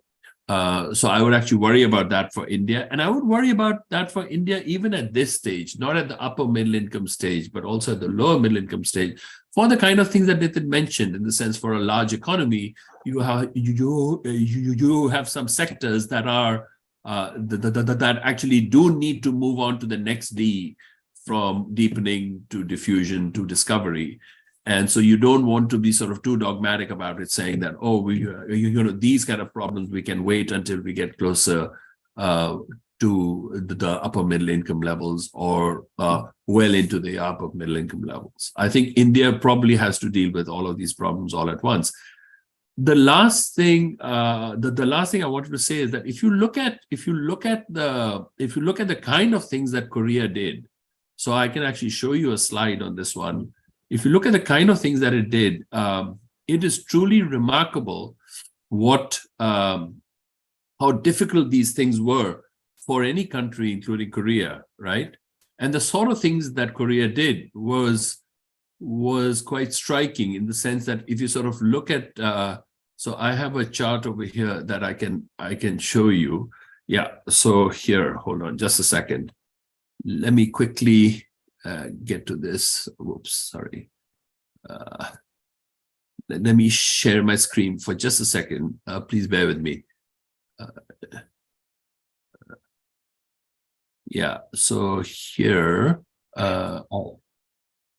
okay, so what we tried to sort of do was to see exactly what did Korea do along the way, right? So we found that, of course, the first thing was that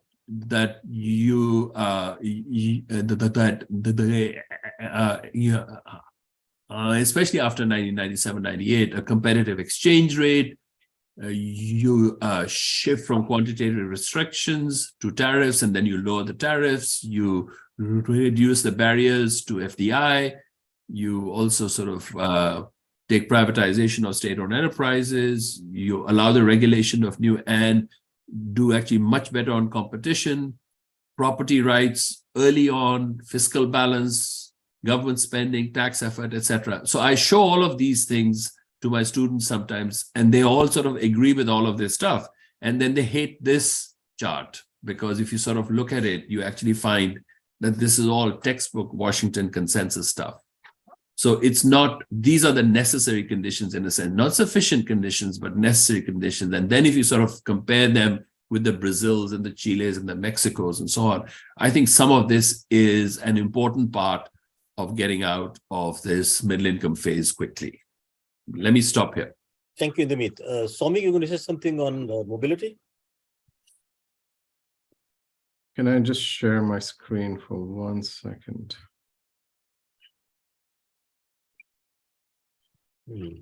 So these were the slides I wanted to show. So I think the question on mobility is something we look at correlation in schooling outcomes between parents and their children. And that's a measurement of mobility, and on the y-axis you see proportion of skilled labor as defined by the ILO. These are professionals, technical workers, managers, officials. And what we see is India is still pretty low, right? So it's intergenerational mobility. If you take the per capita income, then Nigeria is higher, even though I guess the per capita income must be similar to ours. Right. Otherwise, Morocco, China, Colombia are all Chile, all much higher. So this is what you would expect. But there are many countries off diagonal too, right? So yeah, but I mean, the issue that I think Sujit is raising and I'm raising at the same time is that given the huge expansion of education at all levels in India, starting from primary being about 100% to 27% in colleges, of course, we all know about the quality problems. But the only point is that, look, if there was a major social mobility problem in terms of people whose parents were not similarly educated, they're actually going to school. Now, how good education they're going, etc. There's a secondary question on whether because of social reasons, the kind of thing that you talked about from Soumitra Shukla's, he was my area, by the way, at Yale.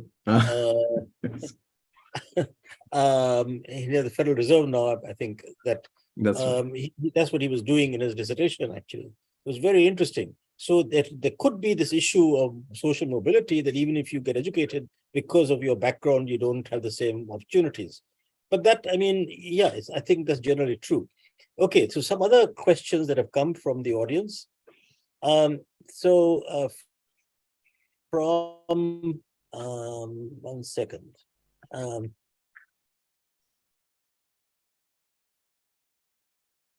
Yeah, give me 1 second.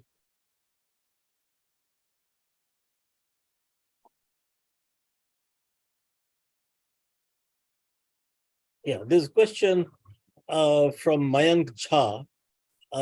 In India, firm sizes in terms of employment probably remain small, maybe not for lack of innovation, but for lack of capital, which he then says fallout of socialist model and policy. The dwarf firms hypothesis made in the economic survey. And I guess Nitin partly answered this question that maybe they were small because of the small scale industry reservation and other regulations that we had. But I think some of the research that are being done, say the last 10 years, suggests there hasn't been that much change even after the small scale industry reservations were removed. And these are micro research, firm level research. And yet, so far I'm told one doesn't see that much change. I don't know if Bibek has more information on that. No, economic survey argues that there's been a slight increase in size. Again, one ought to differentiate between the services sector and manufacturing. In manufacturing, survey argues slight increase in size is still slight. But I think the reason is that the labor or the rules under the 4 codes have still not been notified by the states. And it's not just the Industrial Disputes Act. Different labor statutes historically had kicked in at different levels. So the labor market is still not yet completely flexible. Yeah. So the question that still arises in my mind is that if China could have more than 100 million people in organized sector manufacturing, I think, was it 10 or 15 years ago, actually, if I remember correctly, around the mid-2000s. And we have still only about 15 million or so, with the similar size we're talking about. Are the labor regulations that we've had, and as Bibek is describing that some of the reforms have not yet gone through, would that explain all of that huge difference? No, are you asking me or are you asking them? They ought to be answering the questions. Yeah, I'm asking but look, Rakesh. I'm asking them, but if you'd like to answer, you're welcome. No, I think Bibek should answer that question. No, but look, Rakesh, let's be clear about the definition of formal. Historically, there was a Factories Act definition of what is organized and formal. Yeah. I do have some kind of definition that there are about, roughly speaking, about 30 million people in the formal sector. That's one kind of definition. In manufacturing. No, overall. I'm talking manufacturing. Overall. No, I'm talking manufacturing. Of which about 20 million, 18 million or thereabouts is government, the rest is private. I have a different kind of definition, which is in terms of people who have access to social security. Yeah. EPFO and stuff like that. Then the number will now be pretty close to about 50 million. Yeah. And if I take away the agriculture part of it, there's been some increase in formalization, however I wanted to define it. And as I said earlier, formalization of enterprises is different. But the enterprises have also become more formal, partly because of GST. And now with the GST and number being used as a form of identification, we will have greater formalization, incrementally. You want to add something, Somik, in the meet? You know, there were other points that Bibek made about, he said that we should also look at per capita incomes, the long-term trends that I showed into the Madison. The reason why I was showing that, Bibek, was so I actually realized these quite late in my career about the politics of these changes and so on. And that's the reason why it was for the first time that when I went back and looked at the numbers for the countries that actually have gone to high income rather quickly, they tended to be very small, And then, so I think the only country that actually went back into high income was Japan after the war, right? And they basically went into high income, I guess in the 70s and so on. And there was quite a bit of resistance in Western markets about that they started to sort of take over markets in these countries and so on. So the only reason why I mentioned them in aggregate rather than in per capita terms, we should also sort of look at it. But in aggregate, I mention it because there's going to be a lot of resistance to the rise of India, as just as we are seeing it for China and so on. Some of them are for the kind of things that we're talking about, democracy and so on. But the other part is just simply that you'll be taking space from the current incumbents in terms of economic power and so on. And you can sort of see that in multilateral development bank shares, etc., all of these things. No. My limited point was that this kind of chart is shown quite a bit. Yeah. But my limited point was, in all fairness, one should mention clearly that this is because of the size. Yes. Because the per capita difference is not that much. Yes. But if I were to draw out the argument for India, I would add that till a certain point in time, India was much more of a trading country. And in some sense, the relative decline, pre-industrial revolution was a different thing. In some sense, pre-industrial revolution, the relative decline started with the collapse of the Roman Empire and the collapse of trade, including the Eastern Roman Empire, not just the Western one. So it was the collapse of trade in some sense, which should make all of us happy, meaning as an argument. You're right. Nitin, any comment on the collapse of the Roman Empire? No. And the other thing I wanted to sort of say really quickly, Rakesh, I think I understand the point that Sujit is making. Again, because if you have convergence in PPP terms, it means that you're looking, I guess you're emphasizing convergence in living standards, yes, more than you are than you are emphasizing those in income terms. Yeah. So that's a very important distinction, because I think that the political point that I'm making is probably weaker when you say, okay, what we really want is convergence in PPP terms, not necessarily in nominal exchange rate terms. The other thing I found, by the way, is that when we were having these discussions about how the World Bank should actually have these 3 goals instead of 2, etc., the thing that we also came up with was a convergence indicator for middle-income countries.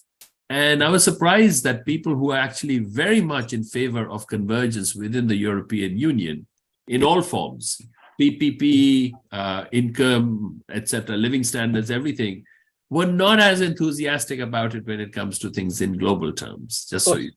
Yeah. Okay, so just the issue that general issue of going from high middle. Just one second, a question I think from the audience. Since it's a Zoom audience, I want to be as fair as I can. And of course, I've restrained myself accordingly also. The one general question, the little point you had made was that in the transition from low middle income to high middle income to high income, that you have these transitions. And so one question that has come up from Amshika Amar, who was at the World Bank until recently and now is at the CSEP. She says, somewhat different fashion, for Korea, they probably could implement good policies as they had robust institutions, which may not be the case in other middle-income countries. So indirectly, good institutions, courts, land reforms, etc., impact the process of creative destruction. I'm kind of slightly modifying her question to really focus on what you had said, that is it the case that the countries that have actually successfully transitioned, like Korea, and we can't just concentrate on Korea because you can't take an example of just one country. Is it the case that the economic institutions they had did change significantly to allow that transition? Yeah, I would. Sorry, which is different from saying that they always had good institutions. Yes, exactly. I think that distinction is important. Now, so as I was listening to your question, Rakesh, I was thinking maybe there are these other types of institutions that make sure that the economic institutions get updated more and more quickly. Institutions related to the resolution of conflicts among people and so on. But by any of those measures, I would not say that Korea started out with very strong institutions. And so as a result, they did very well. Now, you did have certain sort of fortunate events in Korea. And I mean, the fact is, for example, that Korea did a very early land reform.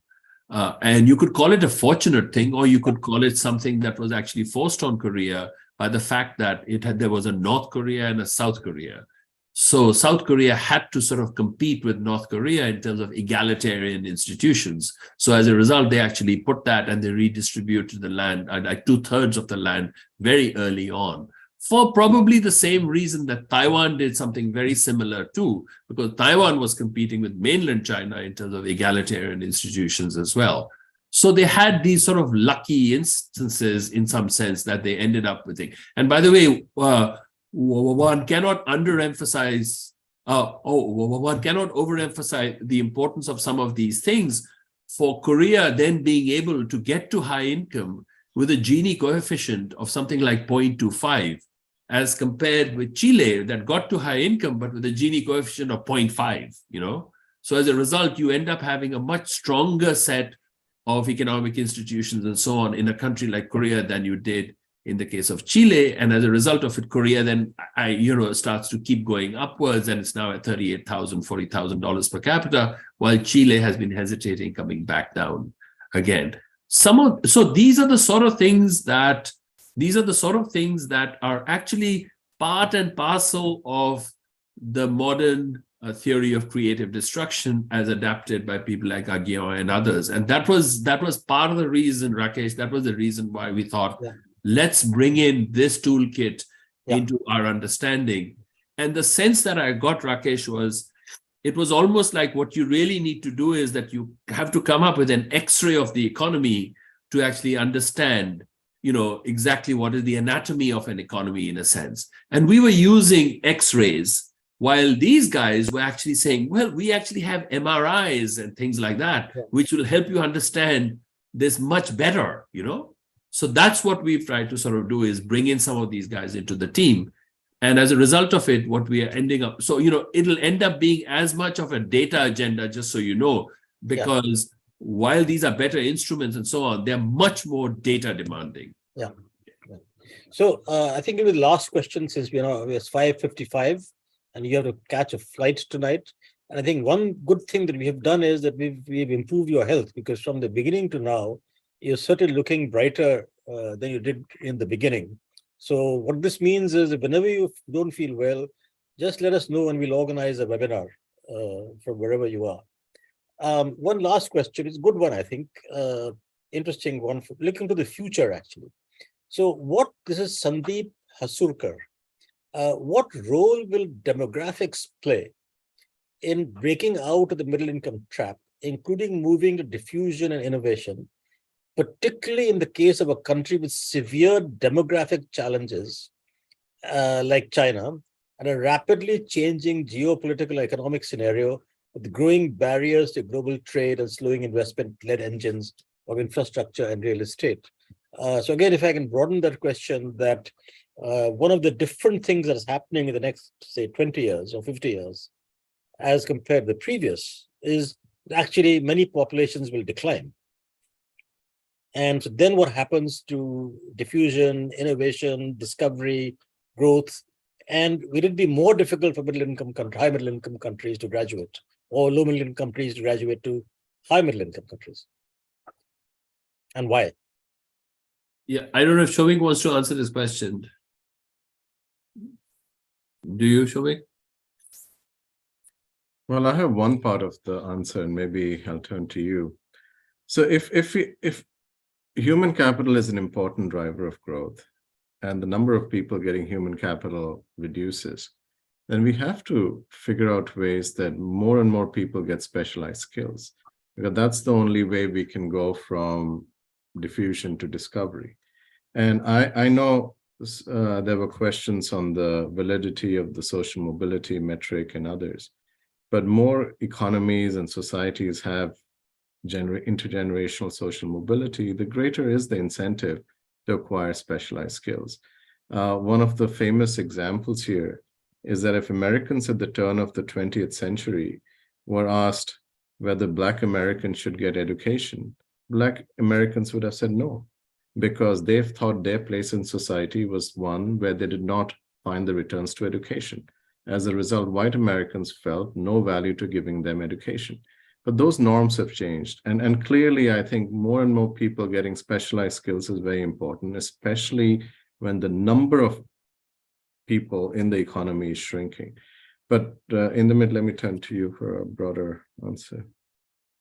No, I guess the thing that kept popping up in my head as I was listening to that question was, you talk about demography and you talk about people who are of working age. That's what you normally sort of think of. But I think that for growth reasons and so on, you actually really do want to talk about people who are actually working, right? And I think that there's no point having a really good demography in that sort of more general sense if you have a really poor demography in terms of labor force participation and the sort of thing that you were pointing out, in the sense of an allocation of people, basically a better allocation of people with ability to tasks, right? And one of the biggest distortions, Rakesh, I don't know if you agree or not. I mean, I find, for example, in Indian households, many of them, you actually find that the person who's way smarter is actually the woman as compared to the guy. I think that's true in your household, Rakesh. It's definitely true in mine, And if you actually, and definitely true in Nitin's. So I think that's the other part of it, that's where I think there is a huge danger that India misses that 30-year window, because you actually have the thing. And so, now you then have to sort of say, okay, what do I really prioritize? Do I sort of try to sort of bring women into the labor force and so on?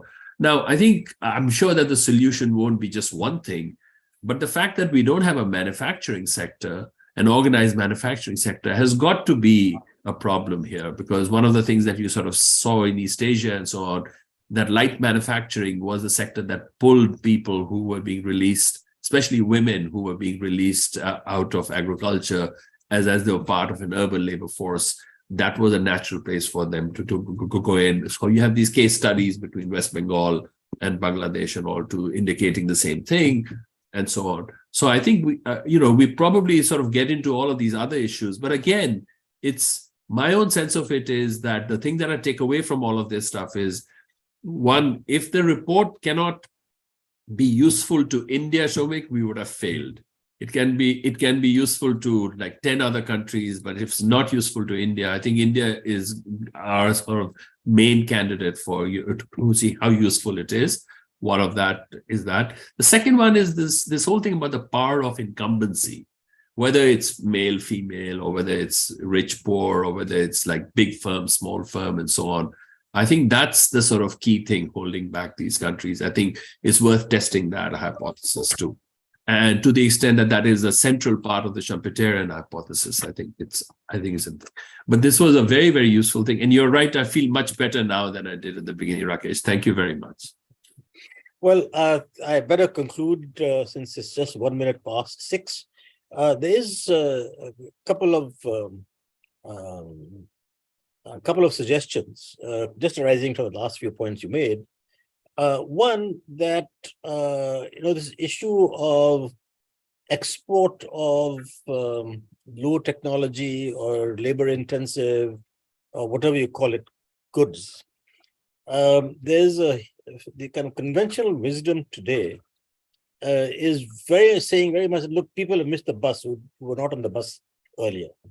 And so one suggestion is that I think it'll be very good for the world, for everyone, and certainly for India, if there's some estimation of expected goods demand in the world in the next 20 years. And if I can say my prior on that is that if it is the case, and this is again connected very much to your whole issue of middle income countries growing, if it is the case that the whole of East Asia, the whole of ASEAN plus China plus South Asia, which is about 4 billion people or thereabouts, if they grow at say 4% a year for the next 20 years, 5% a year for the next 20 years, while there's secular stagnation in the West, which Larry Summers has made well known, and because they are they're Western centric, then the question is that won't there be enough goods demand higher than what there was in the period in the say 90s and 2000s from the West, which brought up all the East Asian economies. And I think it'd be great service if you can act, but I don't know, this is my kind of prior in the sense of just basic numbers, but I think it'd be terrific if you're able to do some thinking on that, because it goes to part of your question. Second, that you've done sort of low, middle, and high. Many of the countries that are relevant, particularly India, is questions going from low middle to high middle, which also the Bibek, I think, pointed out that we're not anywhere near the high, and the questions, and that'll be true for many other countries as well. And finally, I think a lot of the framework that Somik outlined to do with Schumpeterian creative destruction, etc., is essentially to do with R&D, technology development, etc. And again, for the case of India, I know you worked a lot in Brazil earlier. You'd be happy to know that in my course at Yale, I prescribed one of your articles on Brazil in the reading list. But the point is that one of the differences and successes, certainly China or Korea, is a very different pattern of technology, higher education, science, R&D, etc. So I think that whole thing that goes into the Schumpeterian destruction as well. Nitin, before I finish, do you like to give some ending pearls of wisdom? No, nothing much. Just I look forward, just to say I look forward to seeing the report which comes out. And I'm very happy with this focus on the Schumpeterian approach, because unfortunately, for a long time, this has been neglected in the understanding of growth dynamics. And I'm truly happy that you're bringing it back in. I think it's absolutely essential to understand. The other thing that we took away from your comments, Nitin, was that the point about trying to sort of see, don't focus just on the income levels here and try to actually look at the development levels. And we've been actually starting to work on that one a little bit. But based on your comments, we'll actually give that much, much more importance. And there is a lot of thinking within the World Bank too, in the sense they actually sort of feel that there are many countries that just because they cross that threshold, they're then sort of removed from a priority list of countries in which we work, I think. And what these guys are saying is that, look, actually these countries have just become fortunate in the sense, but their income growth has outstripped their institutional upgrading. And so as a result of it, they still have essentially, they still have low middle income or upper middle income country bones, even though their income levels are higher than that, and we will investigate that one as well. Especially truly, a lot of that is true for some of the oil exporters. Definitely. I guess it's definitely the case for them. Yeah. Somik, any last word before I end? No, I just wanted to thank you, our discussants, and all the participants. But Dr. Mohan, maybe once we have more results, you could invite us back to another seminar to update and to make sure the results are of use, and maybe in the late summer, that would be really The other thing, of course, is that you could invite all of us to Washington in the summer, because it's very hot here at that time. Not me. before webinars. Yeah. You have forgotten Washington summers, Rakesh, obviously. No, I'm not forgotten that at all. Okay. Thank you very much. I need to leave. Thank you. And thank you. Bibek had to log off a little earlier. Let me thank him for having participated in the way that he did. And thank you very much to all of you, and also to all the people who have participated in the seminar on Zoom. We have actually 25 questions. And what we're going to do is that I think I picked out what were of interest to me, which may or may not have been fair to them. So what we are doing is to collect all of them. We'll send them to you, and that might, if you find them useful at all. But once again, all the very best, and have a